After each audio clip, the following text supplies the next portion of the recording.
I'm going to hand over to Catherine Leonard, Secretary General of the International National Trust Organisation, who's going to be hosting today's session entitled Connecting Collections, where we'll be looking at colonial narratives within global national trust collections. Thanks, Catherine.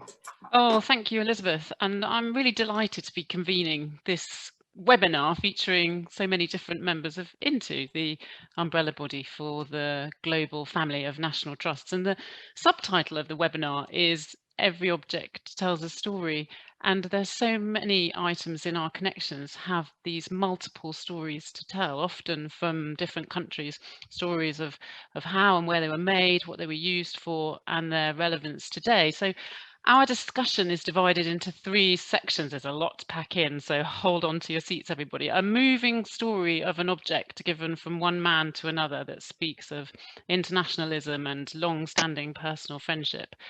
A collection of photographs being repatriated and helping to tell the story of everyday life at a time of empire.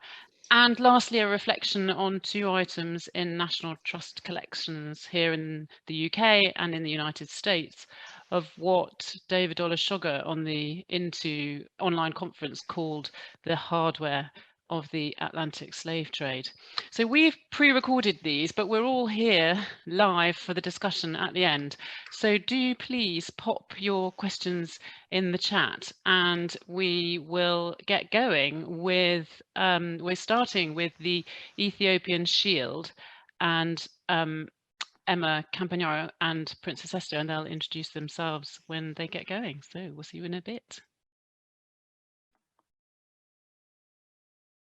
Thank you very much for inviting me to participate in this seminar series. My name is Emma Campagnaro and I'm the Property Curator for Dunham Massey, a 3,000-acre estate located in Altrincham, Cheshire, on the outskirts of Greater Manchester. I'm delighted to share information and content connected to the Ethiopian ceremonial shield in the collection at Dunham Massey, gifted by the Crown Prince of Ethiopia, Asfal Wasson. In the discussions today, I have the pleasure of partnering with Princess Esther Selassie Antohin, who runs Heritage Watch Ethiopia, to bring further insight to Ethiopian heritage and traditions, and who possesses a family connection to this object as the granddaughter of the Crown Prince. To provide a little context to the setting of Dunham Massey, the estate has a long history dating back to early mention of the location in the Domesday Book. The Georgian brick building that stands today has been an ancestral home for over 300 years to the Booths of Warrington and the Greys of Stamford. The last owner was Roger Grey, the 10th Earl of Stamford, who inherited the title in 1910 at just 13 years old. He bequeathed the estate to the National Trust on his death in 1976. The estate of Dunham Massey was managed by Roger's mother until his 21st birthday, and meanwhile, in 1914, the First World War broke out. Roger was unable to sign up to fight due to ill health that had affected him since infancy, and instead he secured a post as aide-de-camp, this title referring to a field assistant or secretary serving a senior military officer. He was attached to the British legation in Bern, Switzerland, assisting a number of officers, but for the most part serving under General Sir Francis Lloyd. Whilst overseas, Roger received a letter from his mother telling him she is preparing to turn their family home into an auxiliary hospital. It opened in 1917, the year of his coming of age, and the Stamford Hospital successfully provided a place of sanctuary and recuperation for a total of 282 soldiers. It was probably these duties, his ardent support for the League of Nations, as well as a period as Parliamentary Private Secretary in the 1922 coalition government to Viscount Peel, Secretary of State for India, that inspired Roger's lifelong interest in politics and international affairs. He was highly respected in the local town of Altrincham, holding the position of Mayor in 1938, and for many years serving as Justice of the Peace. In 1936, the exiled Emperor, His Imperial Majesty Haile Selassie, addressed the League of Nations in Geneva. It was the first time a head of state had spoken to the assembled members, and he appealed to them to intervene in the ongoing conflict of the Italian invasion of Abyssinia, now Ethiopia. This news caught the attention of Roger Grey, and being a man of strong principles, he demonstrated his independence of mind when in June 1938, contrary to government policy, he officially received His Majesty Haile Selassie to stay at Dunham Massey. Roger had remained empathetic to his plight, and a 7-page account of the particulars of the visit, compiled by Roger in his own words, indicate the thought and personal sentiment he applied to the preparations for the Emperor's arrival. He writes of interior decor arrangements. The Victorian bedroom had been turned into a sitting room. In the sitting room is the pastel, showing St. Paul's Cathedral in the fading light. The title, Where Heroes Rest, seems appropriate for the Emperor.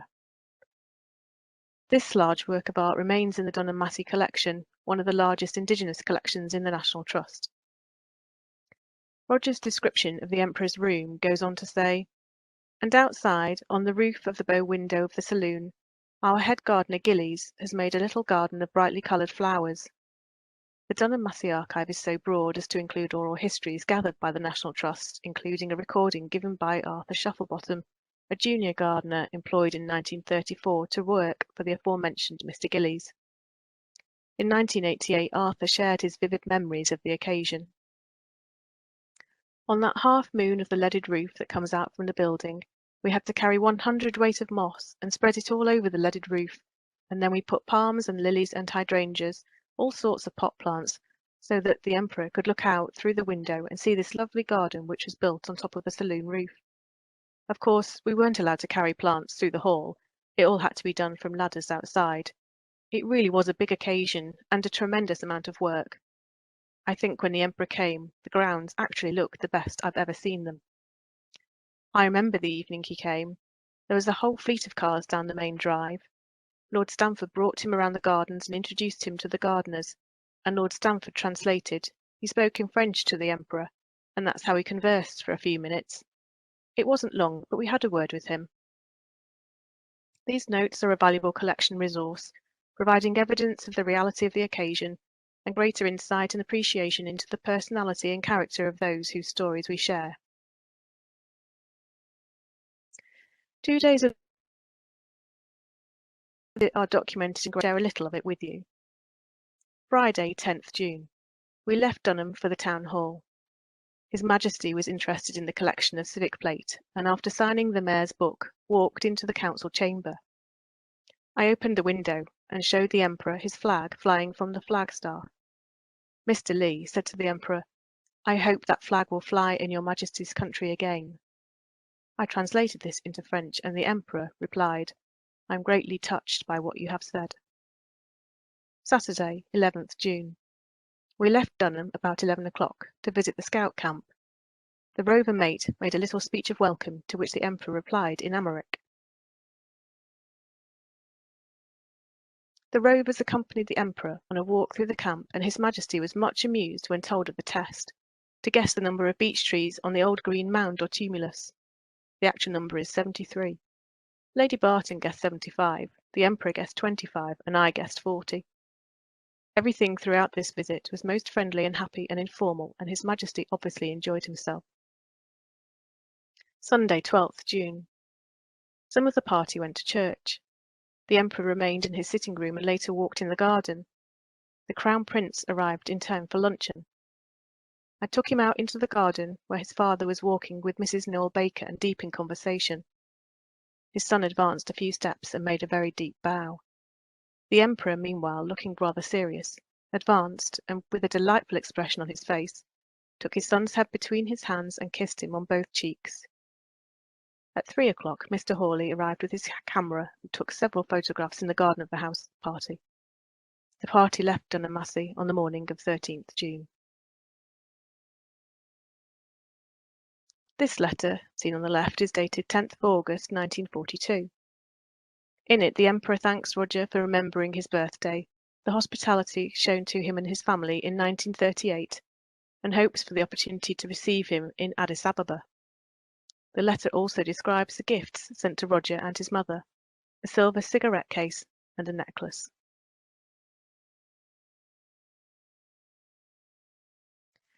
The cigarette case remains in the collection, and we're lucky to possess oral history recordings from people who met and remember Roger Gray.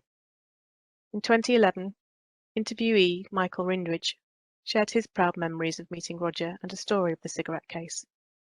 I lived in a flat in Altrincham above a tobacconist, I used to look after the shop at times.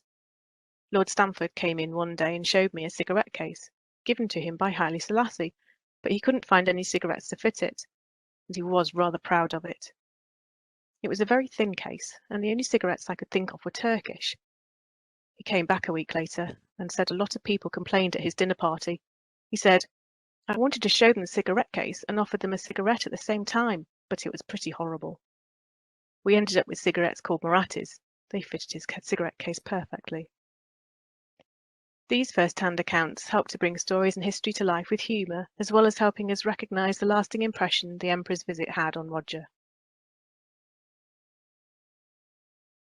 The Crown Prince Osvald-Wasson remained in contact with Roger and continued to visit Dunham Massey on further occasions.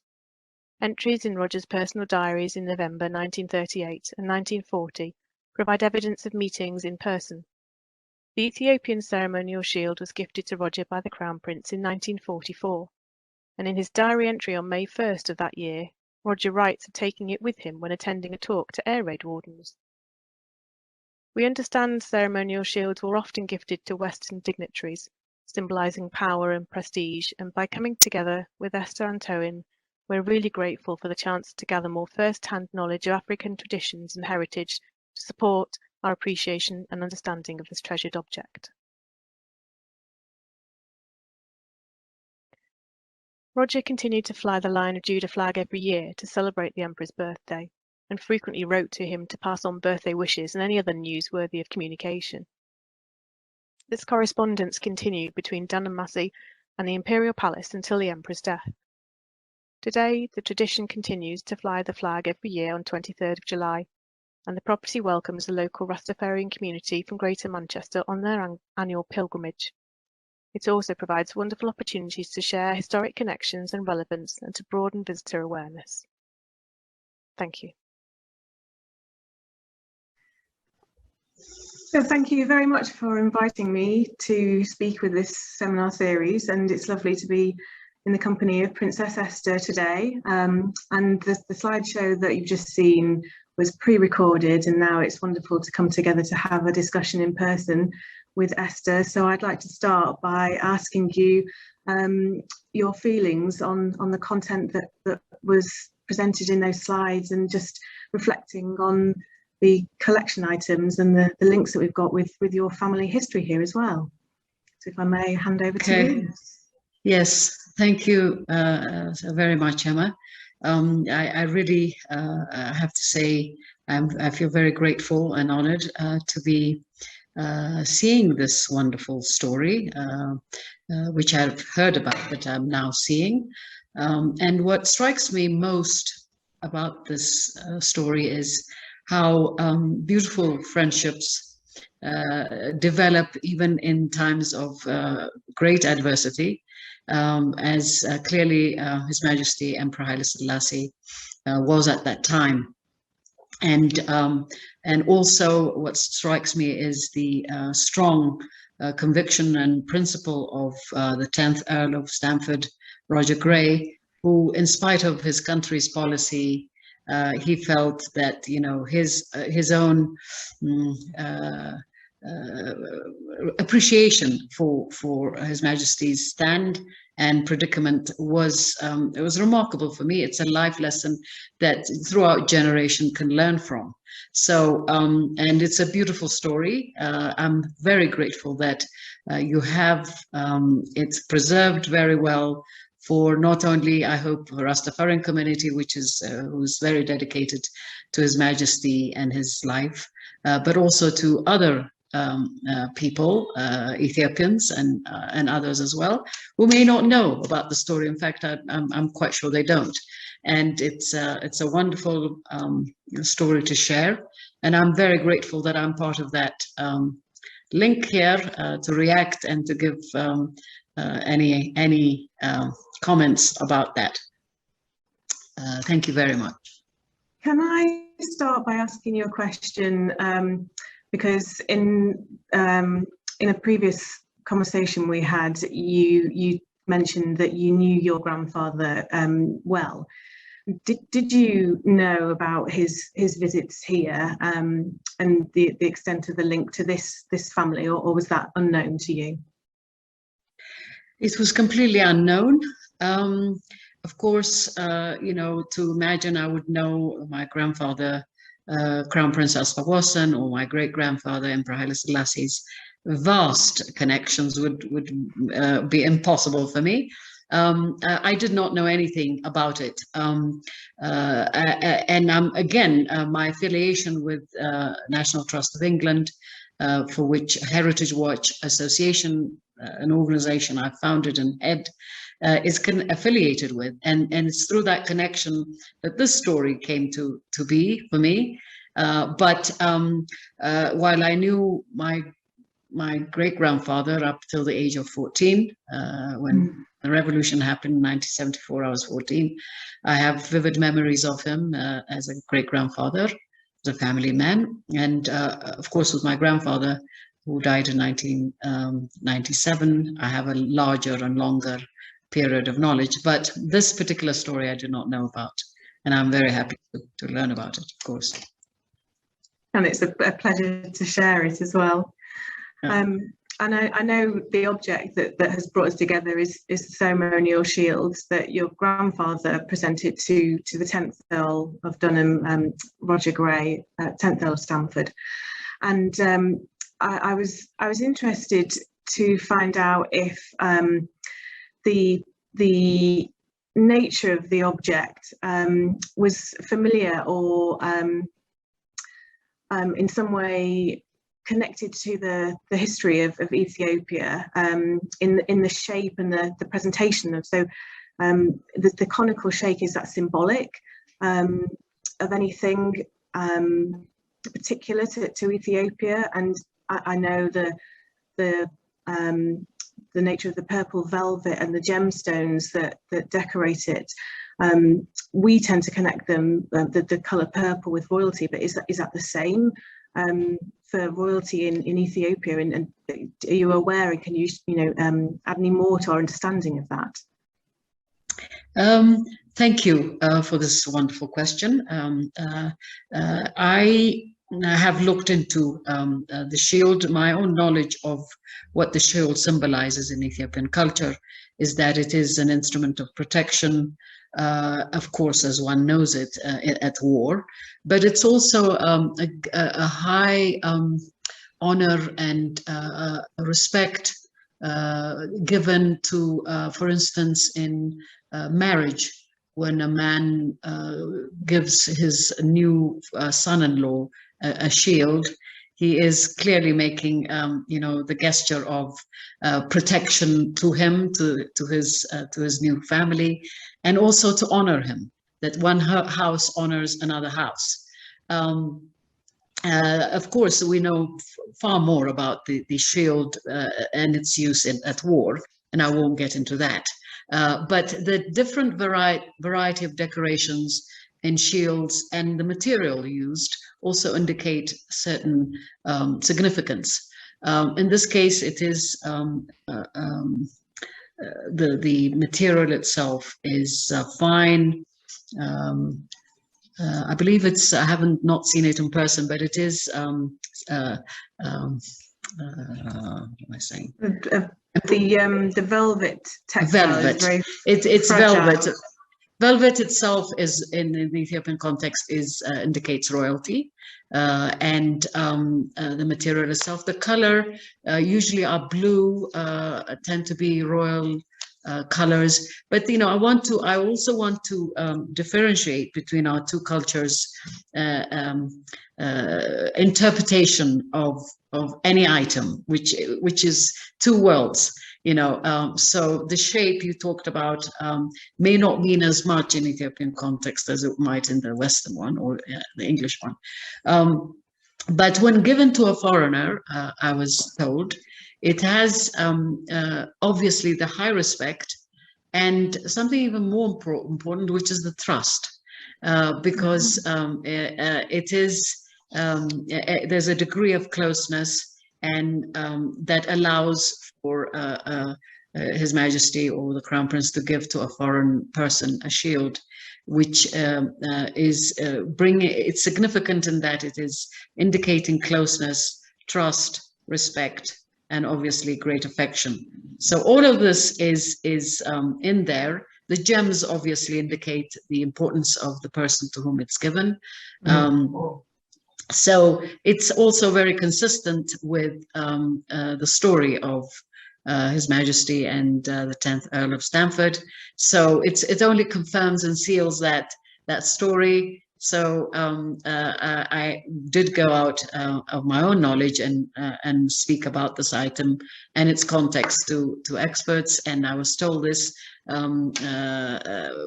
particularly with Institute of Ethiopian Studies and people in that institute to help me interpret and give you this interpretation. That's fantastic, thank you. You know, information like that is super, because it just helps to really cement our understanding and knowledge of these objects and the context as well. So it all adds to the way in which we can share that information with visitors when they're here, as well as discussions like this. So that's wonderful. Thank you very much for doing that as well. And I was happy to discover it. So I was happy to be part of that. Thank you very much. If I may, there's some content that I showed a little of in the slides, which was an entry into the visitor book at Dunham Massey that the family members kept, the historic family members kept up to date. And there is the entry in there with some and writing in Amharic. Now, are you aware of what that says? Because of course we haven't translated, so I just wondered if you had noted that and if you had been able to translate for us what that little message was. Yes, actually a very moving phrase, which again describes, at least gives an indication of His Majesty's state of mind and philosophical thought. And it's in Amharic, and I'll say it briefly in Amharic. ፍትህና ፍርድ የፍጡር ሁሉ ህይወት ናቸው አይሞቱም. And that translation says the judgment,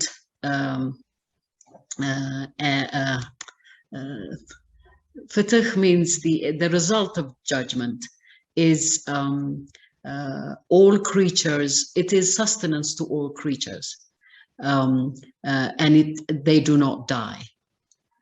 So he talks about here, I think, the law and the law and justice, the law and justice of nature, the law of justice of God, of people. You know, there is something much more higher than the moment of conventional regard, or and he is confident that he will get justice, and the law will give him justice.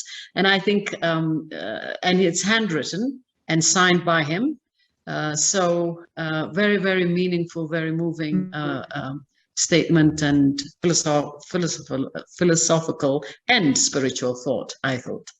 So, and I think that will mean a lot to people of Ethiopian heritage as well, to be able to see that presented here in the collection will strike a chord very close to their heart as well.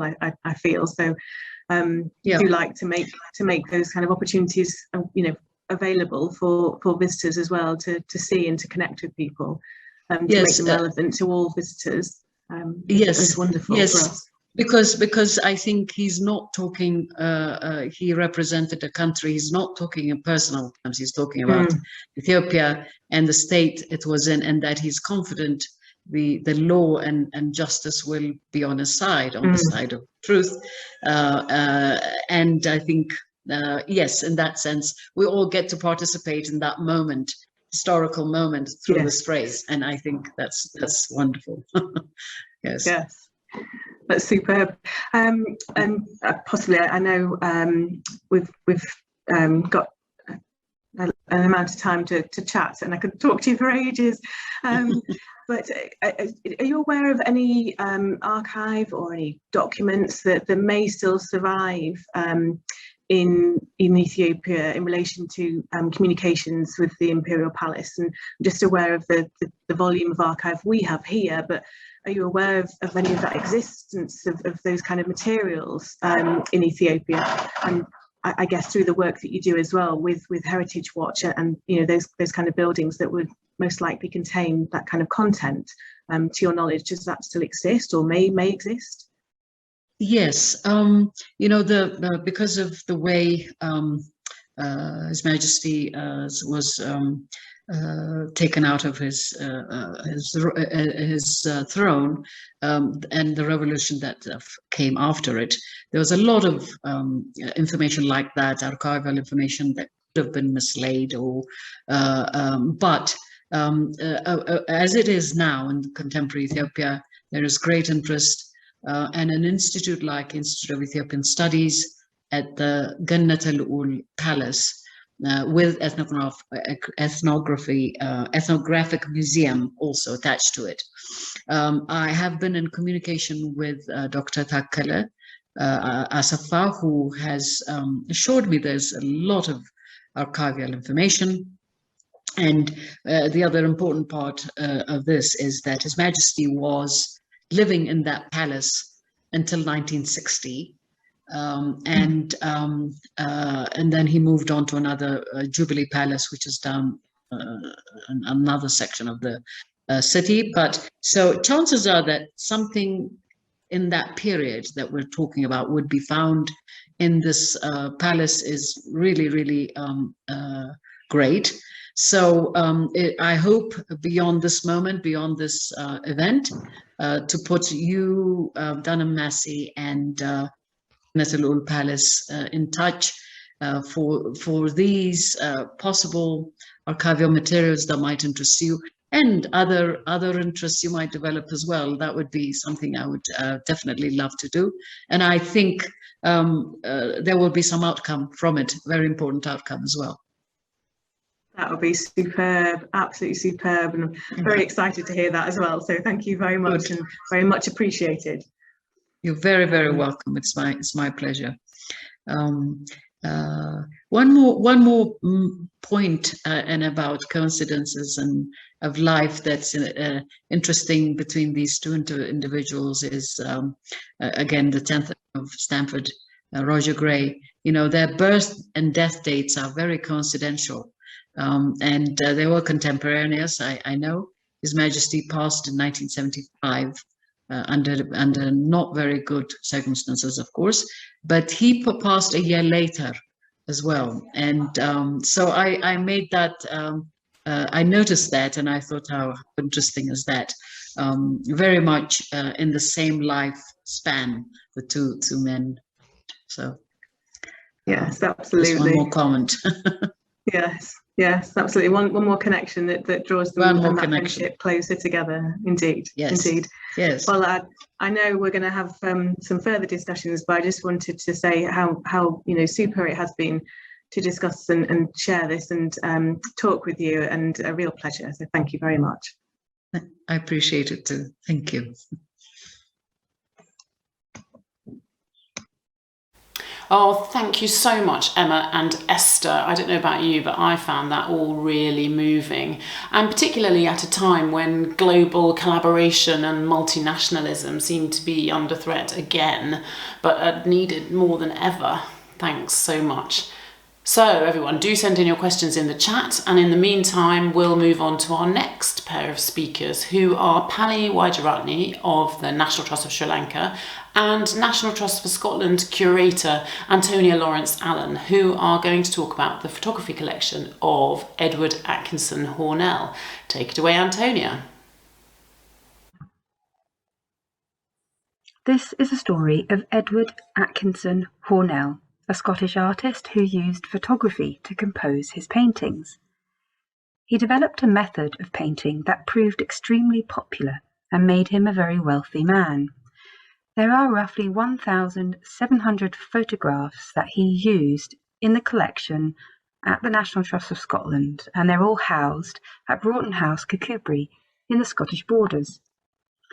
Hornell purchased Broughton House, which was one of the grandest houses in the town, on the 3rd of September 1900 and immediately hired his friend, the architect John Keppie, to design a purpose-built gallery and studio extension. The gallery had a monumental fireplace and a copy of the Parthenon frieze. It also had a trapdoor in the floor to bring up his paintings from the studio beneath and showcase them to his clients and his guests. This was all completed after his first visit to Japan in 1893. This was inspired by a growing fashion for Japanese decorative art and culture in Scotland, which Hornell was keen to investigate. When he was in Japan, he collected photographs, including many commercial coloured prints that depict traditional costume and activities like the tea ceremony. These would then feature in his paintings in the 1890s, and he would take poses from these photographs and integrate them into later pictures like you can see here. After he moved into Broughton House, he used his studio to photograph local girls, and he posed them in similar ways to create more paintings that were set in bucolic landscapes that sold extremely well. It was in 1907 that Hornell and his sister Elizabeth went to visit their cousin James in Sri Lanka. While they were there, Hornell took more than 300 photographs. Most of them are of Tamil and Sinhalese women and girls, and similarly to the way he used the photographs gathered in Japan, he would go on to use the Sri Lanka photographs to help him compose his later paintings, which are not designed to document the country, and indeed often conflate and erase personalities and practices. The paintings he created used both Kakubri and Sri Lankan photographs. This didn't matter to Hornell. What mattered was having a stock of poses and gestures that he could reference to create the perfect composition or the ideal painting. Hornell essentially created a visual reference library over the next few decades, adding to his collection with a year-long trip to Myanmar, Japan, Canada and America in 1920 and 21. While in Myanmar, 2 local artists took him to a theatre and introduced him to the manager, who then paraded his best dancers for Hornell so he could study and photograph them. It is possible that Hornell met these artists through the Burma Art Club, an artistic network which contained both local and British members. He wished to gather material to create, quote, a picture which would be very Burmese, with dancing girls and peacocks. Now, this was an idea that he'd had in mind for many years, and it was to be visualized in the 1923 painting Memories of Mandalay that still hangs in the gallery in Broughton House. What we aim to do with the National Trust Sri Lanka is tackle this erasure of identity that Hornell established when he chose to capture and use the figures of women and girls rather than document them and learn the nuances of their culture. Some paintings, like water carriers on the banks of the Irrawaddy, they really capture what I mean. The Irrawaddy River is a waterway that runs the length of Myanmar, yet he uses figures from photographs taken in Sri Lanka and Japan to compose the picture. We do know some of the story. Hornell and his sister Elizabeth went to Sri Lanka specifically to visit their cousin James. He was working as a government marine biologist in Colombo. James was educated in Scotland and at the University of Liverpool, his early experience being gained on a fisheries survey of the Channel Islands. In 1902, he was appointed marine biologist to the government of Ceylon, where he was investigating the cause of a decline in the Ceylon pearl oyster fishery. And by this time, he had developed an interest in traditional boat building practices around the Bay of Bengal, and he wrote a report from the pearl banks of Ceylon in 1905. This was on the Indian pearl fisheries of the Gulf of Myanmar and Polk Bay. This was published in 1922, so it's no surprise that there are photographs of the boats and fishermen. There are only a few photographs of males in the collection at Broughton House, and they mostly focus on the fishermen. We do know that James was taking photographs, so the Sri Lankan images in this collection may be from both cousins. The painter did take his brushes and camera equipment to Sri Lanka, and James showed them the pearl fisheries. He also took them to the old fortified town of Gaisford in the south of the island, where they saw the lace makers, and to the central highlands to visit the tea plantations. Hornell wrote to a friend suggesting it was really difficult to paint at the pearl fisheries because of the heat and the smell, but that he was busy making, quote, a tremendous lot of studies. So this could refer to both oil sketches and photographs. Hornell had a preconceived idea that the country was going to be lush and tropical, and he'd find idyllic scenery with gardens filled with colour-saturated flowers. However, he was actually met with a cooler palette amongst the tall coconut trees, bamboo and evergreens that absorbed the light and colour. His photographs actually capture some of the vegetation. So I'm going to end on a metaphor. What we need to do is similar to what this double exposure does. We've got to expose these photographs to more than one lens.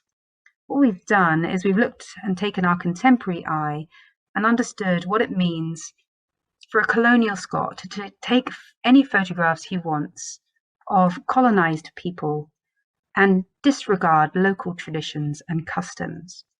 What we also need to do is expose them to another set of parameters, asking what they might mean now in Sri Lanka. It's actually a positive irony that the people and settings seen in these photographs are actually rare survivors, and they regain their agency by helping us to fill a gap in the knowledge of everyday life for everyday people in the country that was Ceylon in the early 1900s.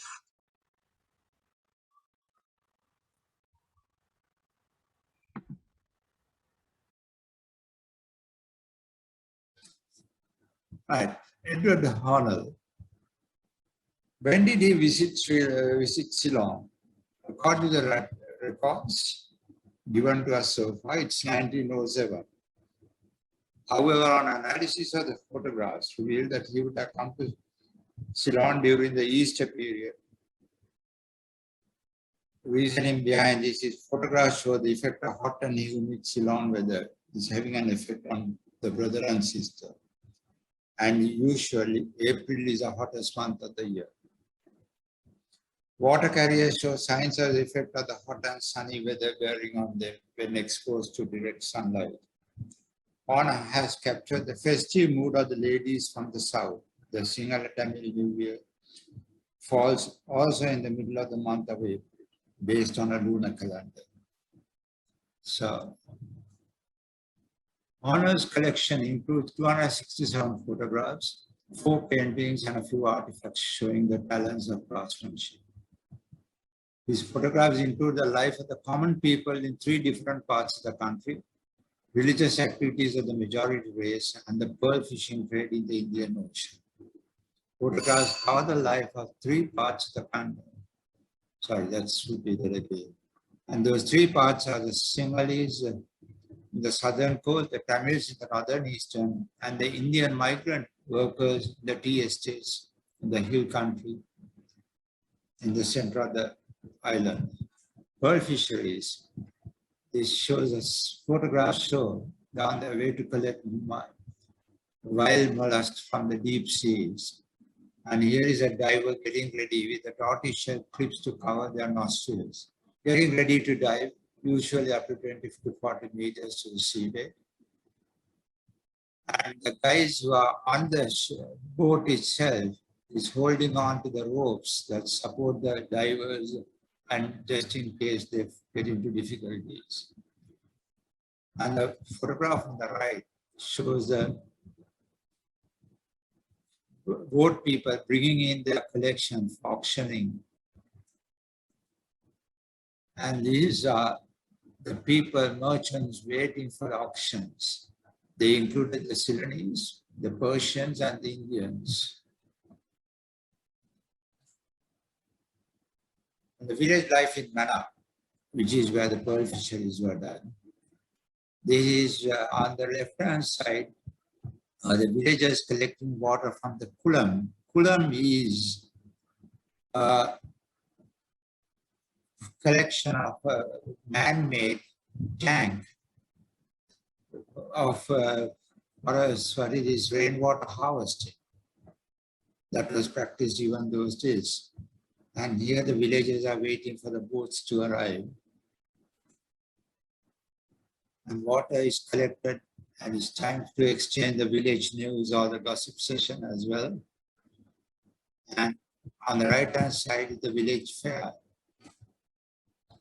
Then working in the tea estates, getting ready to go.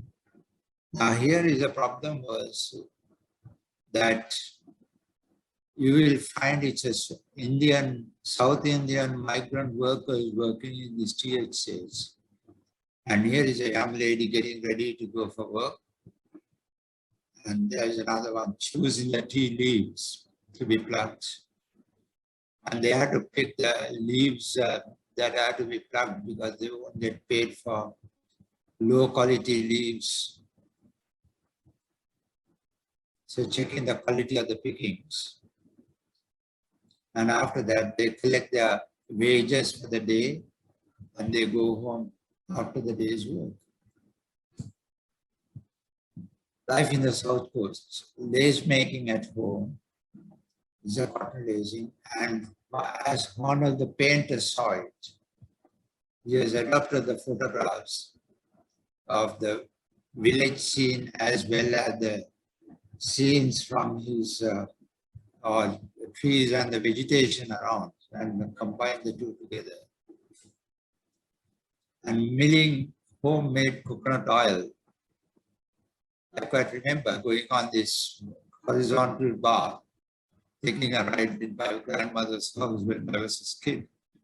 And this bull, where the two bulls were going round and round, and you are taking the coconut oil comes off a holes at the bottom of this. And the next photograph is that coconut oil is taken to the village to sell in the barrel. And that's again being carted around by two bulls. And here at the village well, helping the elderly for their baths, and the other one is a young lady pulling water from the well for home consumption. And this is lunch break of the farmer. The housewife or his lunch is brought from home, and they sit there and have their lunch in this thatched, roofed, shaded area. Another one is a watland dog house, a typical villager's home. The village fair, they're shopping around for vegetables and yams. And this is what confirmed that this was during the Sinhala New Year period. These ushering in the New Year, the ladies ushering in the New Year. And here, what happens is these, even the young girls are all dressed up for the New Year. And what we call, after having the meal at the auspicious time, they go on to do their professional work or to be useful at home. And this is what is being done. And if you go back go back to this one, you can see the lace work that they had done on this, turned into dresses here. That if you look at the designs of them, you will see the lace work that they have turned out. And on the right-hand side, there are two kids flying a kite during the New Year period. Another custom of it is that during the New Year period, you go to the temple for the religious observances. This is what you see there, that is in the shrine room inside the temple.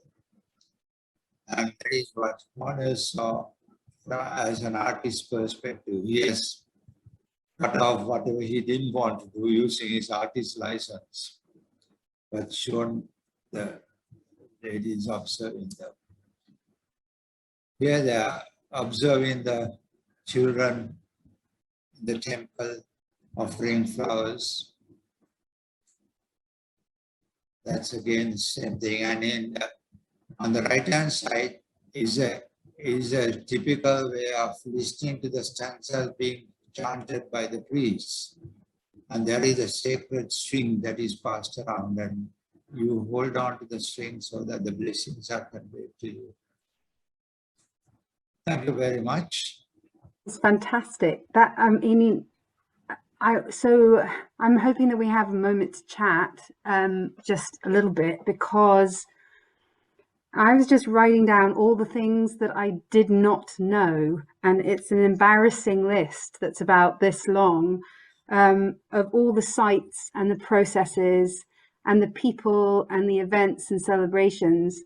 And this is all the information that we don't have about the photographs that ironically now we can put in, because Hornell managed to capture these everyday working people, which you have told me before is quite a rare collection. But things like I didn't realize that the men were Persian, who was at the auction there in the pearl fisheries. Hadn't realized also that there were you said that there were South Indian migrant workers at the tea plantations. I didn't know that either.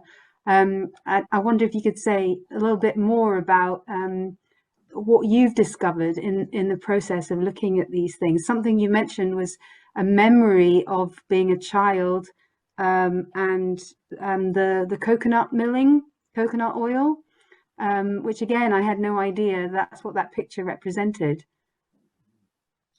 No, it's basically, this is why I said that your photographs took me down memory lane, and the time I spent with my grandparents during the holiday, during our holiday season. So I knew what the photographs were. In fact, when I first saw it, that is the time I brought out the subject that we should write a book on it. Yeah. Complete socio-cultural analysis of these photographs. Yeah. That is the true value of this photograph, because all the other photographs talk about what the Sri Lankan chieftains did and what the British Raj did there. You know, that is virtually a colonial publicity stunt. Yeah, interesting. It actually talks about the heritage that is still practiced in a modified form. Mm-hmm. Yeah, and I hadn't no idea that the collection was, you know, that valuable, but it makes sense that it is. I just find it a huge irony. No, it's absolutely, it's precious. Yeah, you were saying at the beginning about dating the photographs, because we don't know exactly what months. I think I can probably do lots of digging and find out the months, but that they were in Sri Lanka. But based on the images and based on that water tank too, you can kind of narrow it down to know that he was there in the springtime, or at least April kind of time, roughly. That's right, yes. Mm-hmm. Which is And not only that one, after 1908, there were no pearl fisheries in Sri Lanka. Right. And this is why Edward's cousin has transferred to India. Yeah, yeah. As far as you know, Pali, are there any other groups of photographs like this? Have you seen any other kind of collections? There are some other photographs, but collection of this nature. There are the odd photographer, but not a full collection like this, which gives a complete story. Yeah, yeah. Well, hopefully we can, I mean, you know, what this is doing for us, which is fantastic, is allowing us to put proper titles and proper descriptions in our collection. And then they can be used by us as we're doing this project, whether we do an exhibition, a book, or a variety of things. But more than that, it can be used when we are gone, you know, beyond us. And so your memories of your childhood, as well as, you know, the actual factual information that there weren't any pearl fisheries, and, you know, after 1908, is all fantastic information that is now going to kind of be inscribed in this collection, which is what's wonderful for me. What's the big advantage for you? The advantage is, no, it is actually, the thing is what we practice even now. You know, we may be living in Colombo, but 99% of Sri Lankans are still rural people. Yeah. In their minds, in their habits. So there is a popular culture even in Colombo, but that popular culture is fused with the traditional culture. So this is an eye-opening for the next generations to come. Yeah. This is what it was even during 1907. And I think, yeah, I certainly think all that detail that you've given about the processes of how the pearl fishery, how they fished for the pearls, how they picked the tea, how they milled the coconuts, all that is such rich information, as you say, for the generations now to connect with their past. Well, I'm really looking forward to seeing these things printed in an exhibition, big and huge, and having people come and look at them in the detail, because they're glass plate negatives. The detail still comes out immaculately as though they were printed the day they were created. I'm really pleased that we're getting that it's sort of coming back around and going to come back to Sri Lanka and be helpful, because I do think there was this sense of he just took what he wanted for his own, his own benefit, which, that's a photographer, I suppose, back in the 19th century. But it's lovely that it's coming back full circle. That makes me happy. Do you know what's also struck me is that some of the things that you've said are so obvious, but I hadn't thought about them. So that picture of all the men lined up on the side of the boat, obviously they're about to dive, but I never really sort of realized that, until you said it. And it's sort of like, well, yes, of course.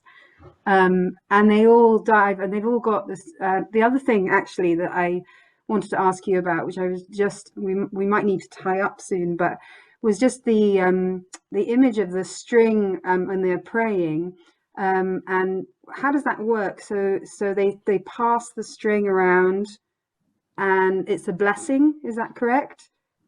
The image you showed towards the end of the young girl praying in the no, it's a white cotton thread that goes round. Okay. I'll show you.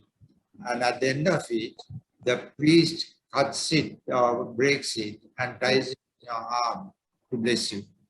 Ah, so you take it with you. I still carry it, if you can see it. Oh, wow. How old is that? This one, no, I renew this once a month. Right. Okay. Please calls me and then ties it round. Okay, I got it. Yeah, that's interesting. I didn't know that either. I wasn't sure. So that's a periodical thing that we do. Okay. Because I'm looking at that thinking it's the same thing as the kite. They're flying the kite, and I also hadn't known that it was New Year that they were doing that. So all these things are just layers and layers of interesting detail that we've got more than enough material for a book, don't you? We just need to get some. Yeah, definitely. And that setting out of the sequence of the processes of doing things like the coconut milling and the fishing and the tea plantation and the lace making and New Year's practices and things. That's all there. Yeah. Mm-hmm. Also, the thing is, if you are doing something like this, you can also get a detail of a certain part of that dress and show the sort of handmade, hand-woven lace industry. Mm-hmm. That's a good idea, yeah. So that would interest. Even you all will be interested to see what type of designs were used in that. Yeah, absolutely, yeah. So actually having something tangible would be good to, Exactly, yeah. That's good. I don't know if we've run out of time, but I think we might have. So maybe I should just say, Pali, it's a pleasure working with you, and I'm really pleased to be doing this. Thank you, and I'm pleased that I'm working with you all on this, because I was thrilled. It's really good, and I mean the technology makes it so much easier to be able to communicate, especially in times of COVID and things, but also just the international thing. So hopefully we'll get to meet physically at some point, but it's nice to be able to at least do this to get the project going and moving. That was great, Pali and Antonia. Thank you so much. It's really wonderful to see how both sides are benefiting from this really fabulous collaboration. Thanks for sharing.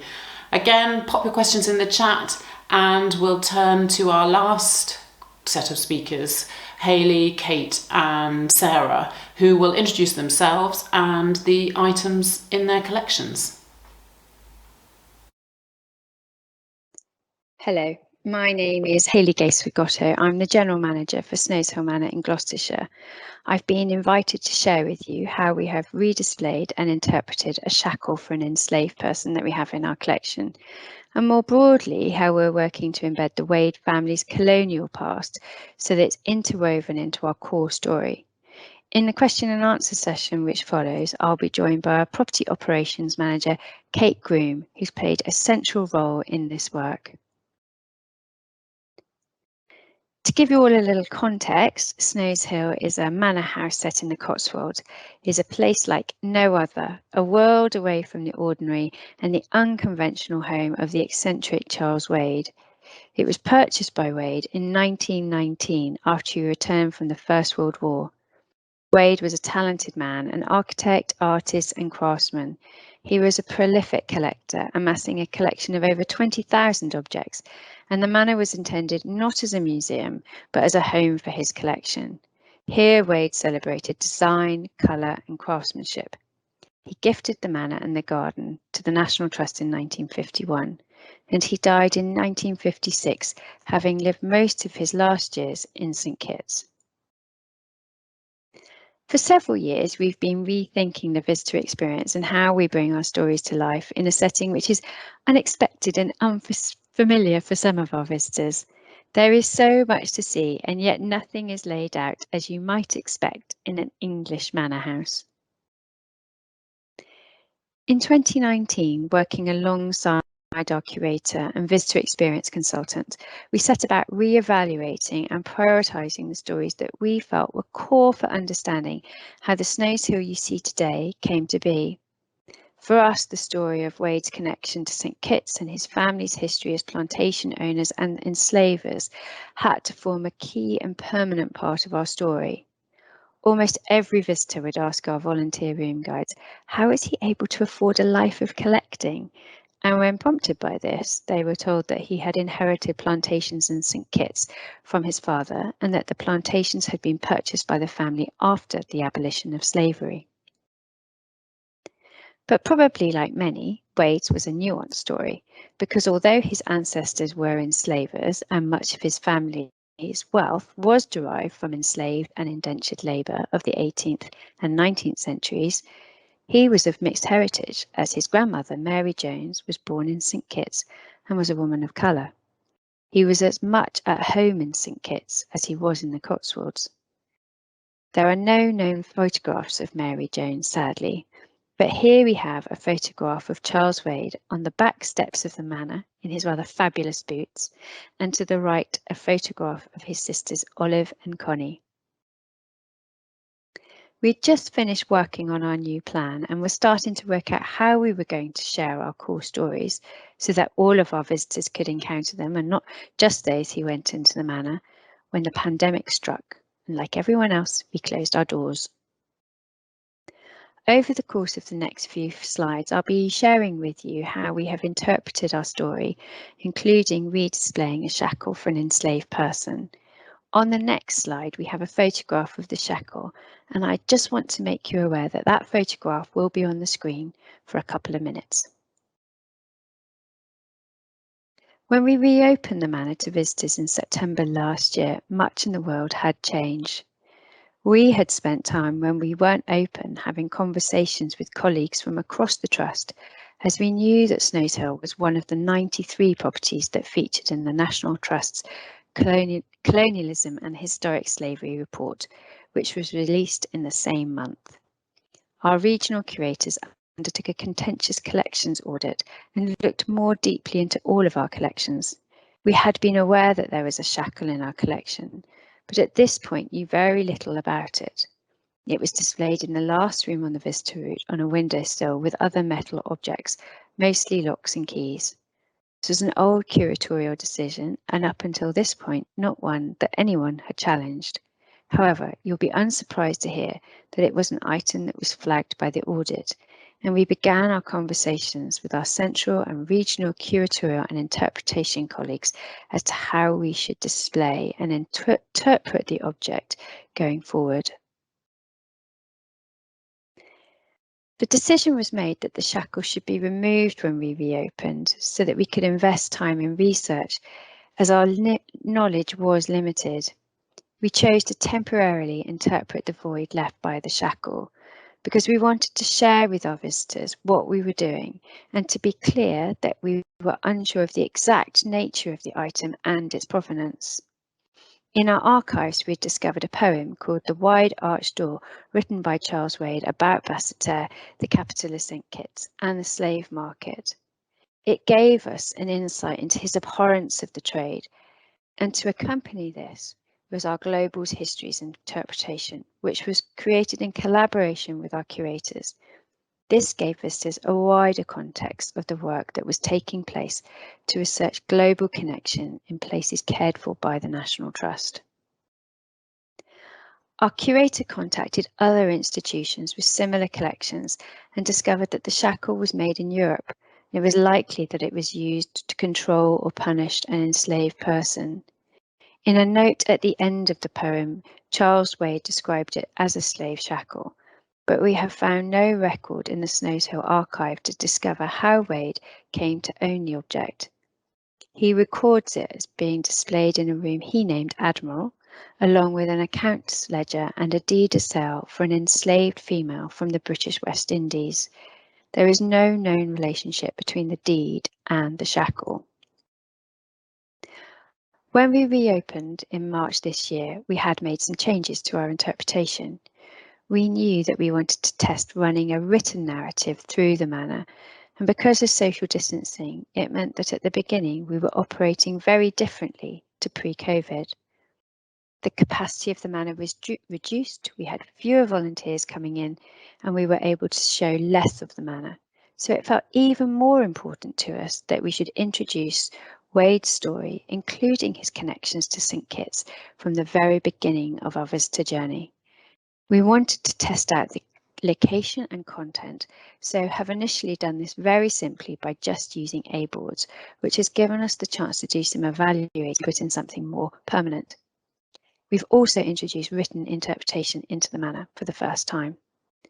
With the knowledge that we now had about the shackle, we continued to work with Sally Ann Huxtable, Tate Greenhall and Julie Reynolds, our curatorial and interpretation specialists, to decide how we were going to redisplay the shackle. We were agreed that Wade's family connections with St. Kitts should be woven into our core narrative, and therefore decided it felt appropriate to share both sides of his family story in the same space. On one side of the room, we introduced Granny Spencer, whose Chinese cabinet was the catalyst for his love of objects and collecting, and on the other, his grandmother Mary Jones, who we currently know very little about other than she was a woman of colour born on the island of St. Kitts and who married his grandfather Solomon and went on to have 6 children with him and eventually came to live in England. We decided to return the shackle to the room where Wade had originally displayed it, but on the threshold of the room we've added some interpretation explaining the story. There is a trigger warning on the interpretation so that visitors have a choice as to whether they want to view the room and the shackle. This is just one item, but in rethinking how we redisplay it and weave the Wade family's colonial past into our permanent narrative, we've had the opportunity to begin to increase our understanding, educate ourselves, and share the story behind the shackle more broadly with our wider team of staff, volunteers, and of course visitors.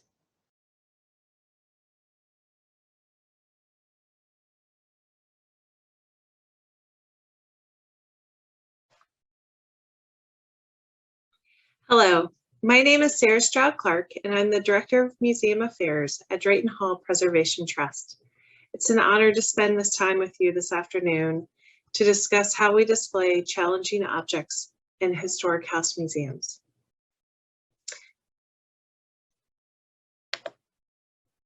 Located in Charleston, South Carolina, Drayton Hall is known in the United States as our nation's first and finest example of Palladian architecture.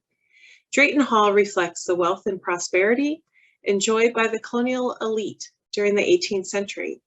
John Drayton purchased the Drayton Hall property on March 2nd, 1738, when he was 23 years old. Over the next 12 to 14 years, the buildings and landscape of Drayton Hall were conceived and composed as an English country estate. Remarkably, the home remained in the Drayton family for 7 generations until 1974, when the National Trust for Historic Preservation purchased the property. Now cared for by the Drayton Hall Preservation Trust, Drayton Hall's surviving architecture, landscapes, and collections serve as a rare window into the dynamic culture and history of the colonial era in the context of the Atlantic world.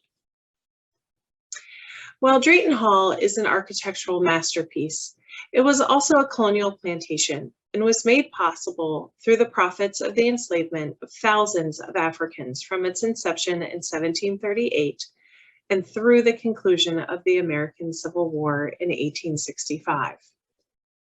John Drayton, the designer of Drayton Hall, was one of the most profitable planters in the South Carolina colony, owning more than 100 commercial plantations, totaling approximately 76,000 acres of land. Drayton Hall served as the home seat for this extensive plantation network. No documentary evidence survives to establish the total number of people enslaved by John Drayton in the 18th century. Today, Drayton Hall operates as a museum with a mission to foster a deeper understanding of colonial America and the evolution of life in the South by discovering, researching, conserving, and interpreting the history, context, and culture of Drayton Hall. The house itself was never updated with modern amenities such as electricity or plumbing, and so we have a unique preservation philosophy in that the house is preserved as it was received in 1974. Visitors tour an essentially empty house, making it a much different type of historic house museum experience. In 2018, we were very fortunate to finally open a long dreamed of visitor center, complete with galleries to display and interpret the material culture of the plantation's past. The inaugural exhibit, An Agreeable Prospect, the creation of a colonial South Carolina palace and garden, focuses on the first generation of the Drayton Hall plantation. Within the exhibit, material culture from both our archaeological and decorative arts collections come together to tell the story of the creation of Drayton Hall, the free and enslaved individuals who built the buildings, the slave-based society that made Drayton Hall possible, and the elaborate material culture that surrounded the Drayton family.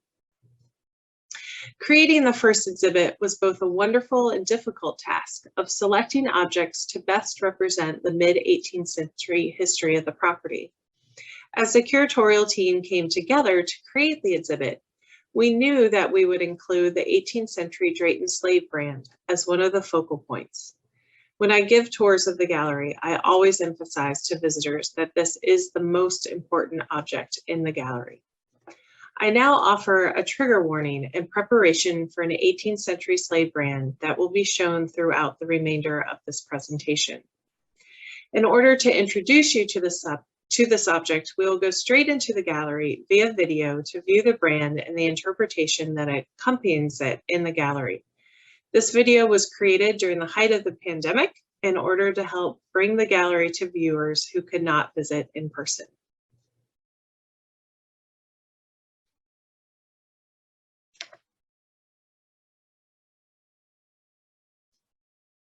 Hello, I'm Stroud, Clarke. I'm the Director of Museum Affairs here at Drayton Hall.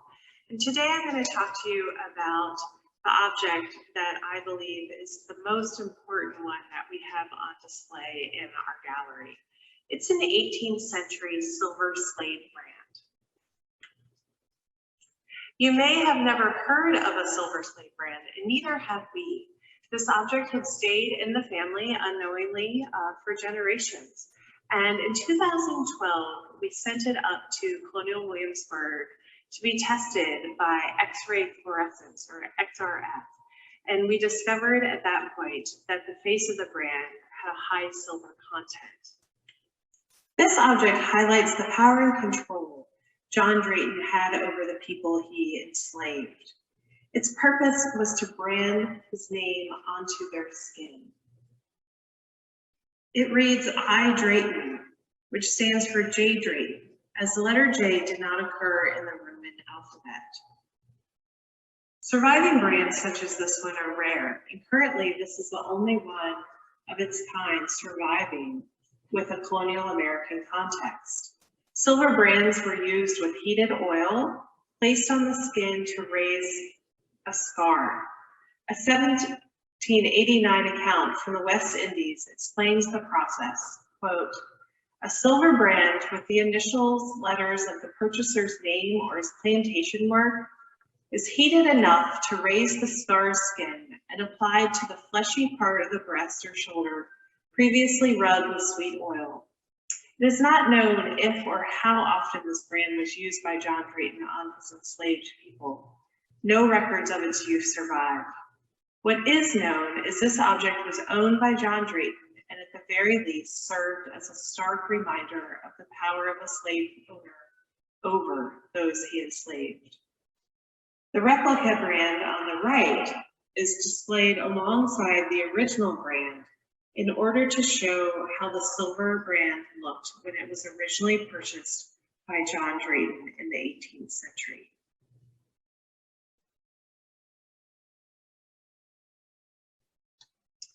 The brand is displayed at one end of the gallery, opposite the gallery entrance and adjacent to a large map of the South Carolina colony published in 1773.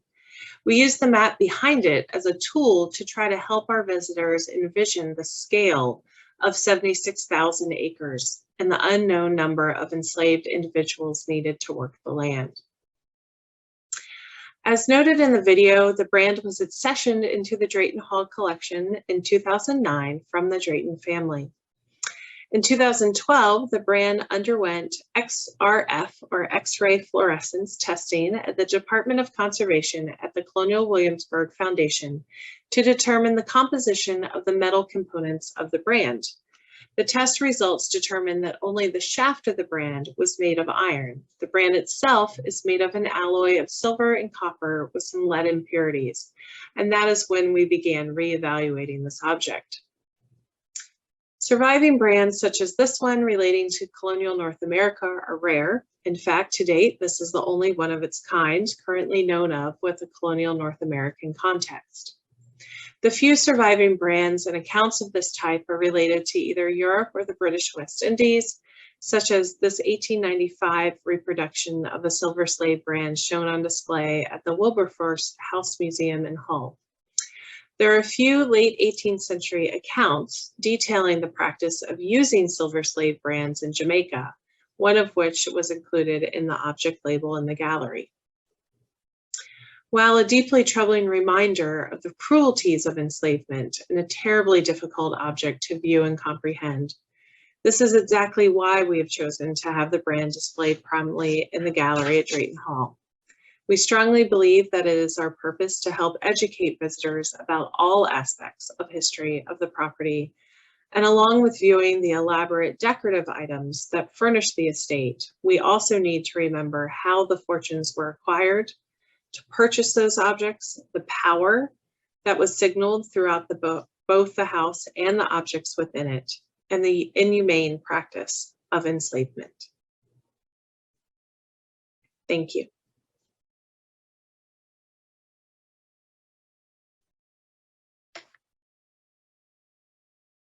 Thank you, Sarah.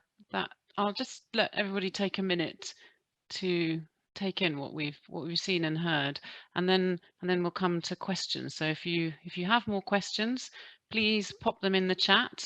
And we've probably only got about 10 minutes, but we'll take a few questions. Just while you're thinking of those, I thought I'd tell you very quickly about Intu's new program called RISE, which is Reimagining International Sites of Enslavement, and it's a knowledge sharing initiative which is bringing together Intu members from either side of the Atlantic to share knowledge and experience with so many members, INTO members coming from the Commonwealth and the British Overseas Territories. INTO's got a really important role to play in convening those conversations about the international slave trade. So turning to the questions, I'm going to give Sarah, Hayley and Kate the floor, as they were the only pair to stick to the 20-minute time limit. So the first question is coming into you, and it's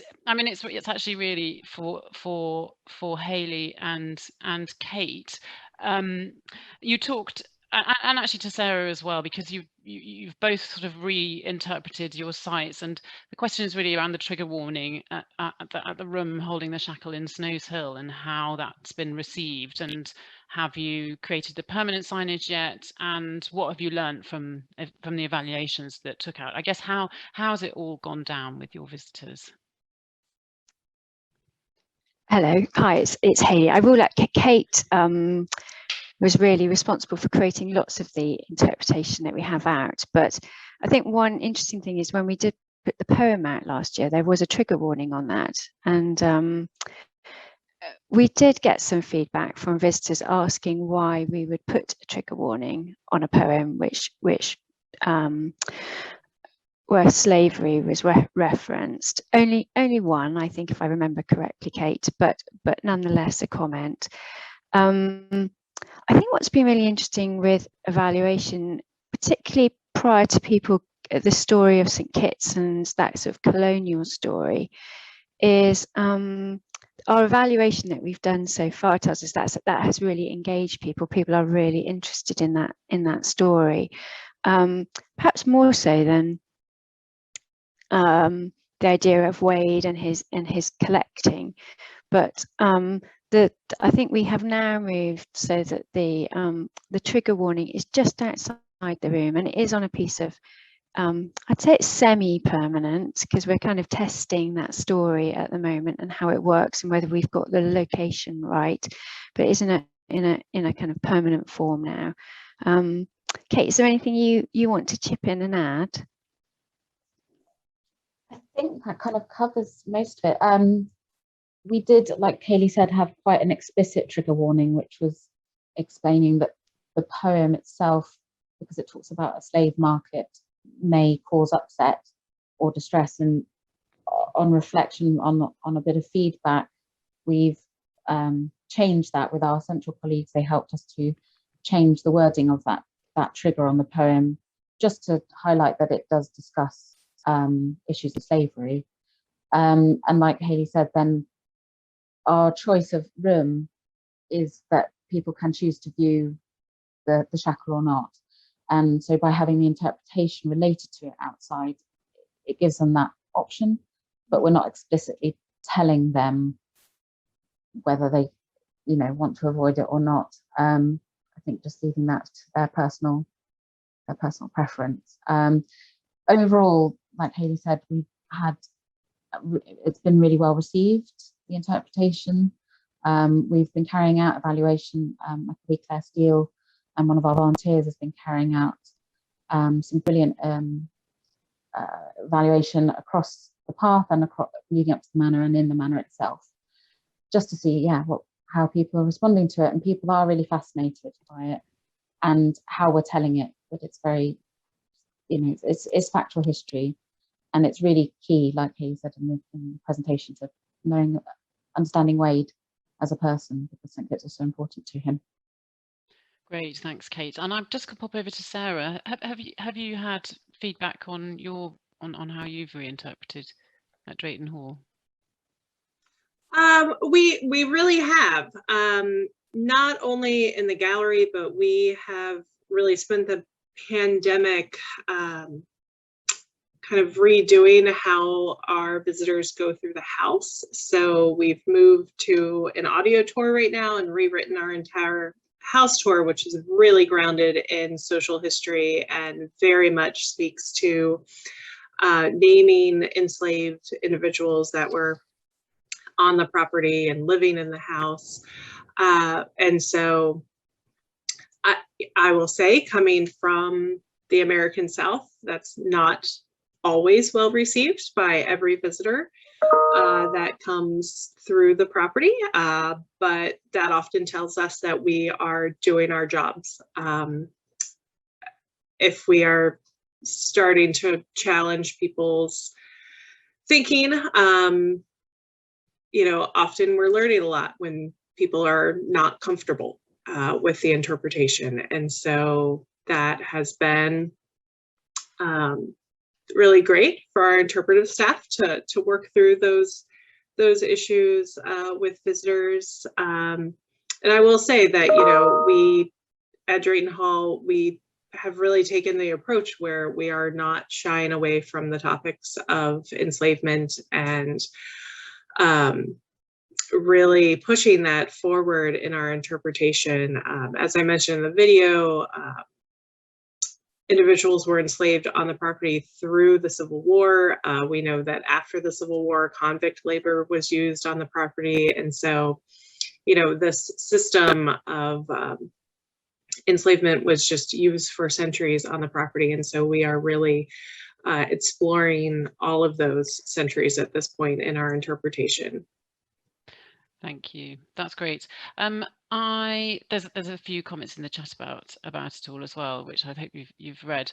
I've quite a quick question to Antonia and Pali, really. Pali, if you turn your video on, that would be great, and we can see you. So this was from Clifford in Aruba, and he was asking about intangible cultural heritage. And I mean, in your talk, you did sort of reflect on how the photographs are allowing you to sort of re-experience some of the ICH, and I wondered if you wanted to just say a few words to that question. Hello, Pali.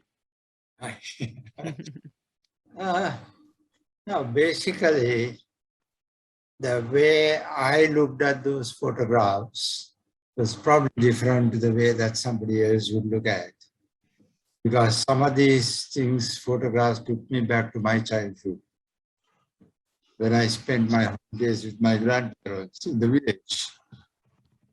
And I could familiarize with some of those scenes, particularly with the ladies, you know, hand moving the laces, and that coconut milk, you know, with the, as I told the other day, it was what we call true bull power instead of the horsepower that the Westerners talk about in a machine, in an engine. Two bulls would turn it round. And it's the same with the cart. So these are things that took me back to mind. So I was excited about it. And then I was wondering how and why, and why, during what time of the year that Hornell visited Sri Lanka. Because it was shown in his own photograph, the photograph of the brother and the sister. Feels sort of suffering due to the humidity and the heat around the place. And that probably was in Mana in the northwestern coast. Then coming into it, the northern, in Mana, the ladies going in for the water. They're really suffering in that heat. And that is about the Easter month, or the month of April, which is a very hot month in Sri Lanka. And probably that would have been the time that he tried to visit the tea estates, because that was a cooler period for the tea estates as well. And they would have enjoyed that. In fact, even today, the holiday season for Sri Lankans to go to the estate land or the hill country is during April. This is why I said that it's a socio-cultural exercise going back to 100 years old, but still practiced to a certain extent, obviously with modifications due to time and age. But it is still practiced even as a popular culture. Yes, thank you. I'm going to try and sneak in one more question that's around how.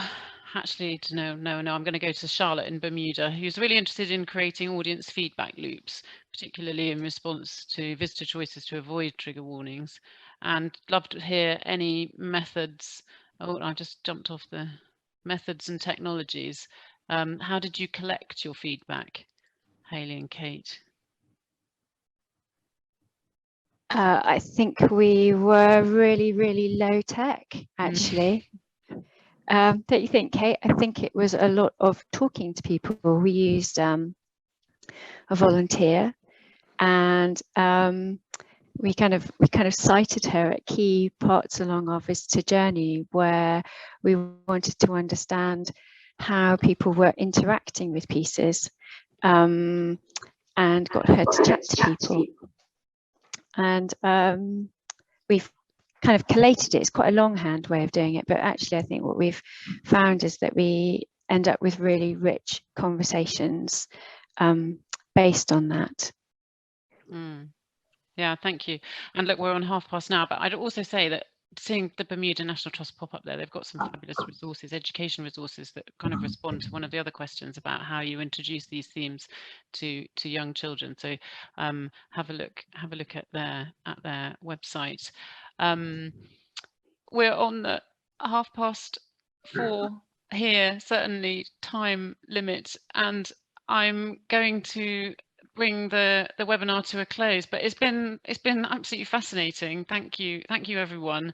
Such a wonderful opportunity to strengthen the ties between the National Trusts of the world, and all three of these conversations are all linked to ongoing projects, and we really look forward to sharing the outcomes of those with you all in the future. Don't forget to book on for the next webinars, the 2 webinars that Elizabeth mentioned at the beginning, and we'll see you all then. Thanks so much to our lovely speakers, and thank you to the IHR and to the Oxford team for getting us here in the first place. And we'll see you again in November.